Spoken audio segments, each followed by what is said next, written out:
Ahojte priatelia na kanáli Valor. Dnes ukážem, ako rozdeliť veľký monitor alebo 4 kamery. Ideme na Google, píšeme PowerToys, na Microsoft PowerToys klikneme na stiahnuť, inštalovať PowerToys. Vyberieme prvé, zvyčajne, potom otvoríme inštalátor. Klikneme na inštalovať.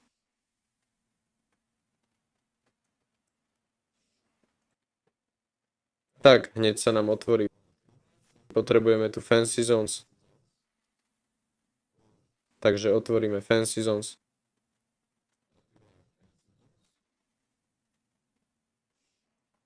Otvoríme editor. Tu môžeme rozdeliť náš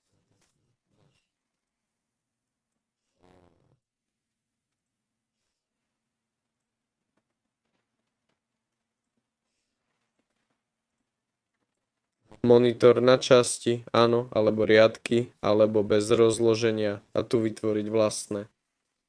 Tak, no povedzme stĺpce, áno, nech to máme. Tak, a môžeme spustiť. Potom stlačíme skratku Windows Shift E, vyberieme kartu a umiestnime ju.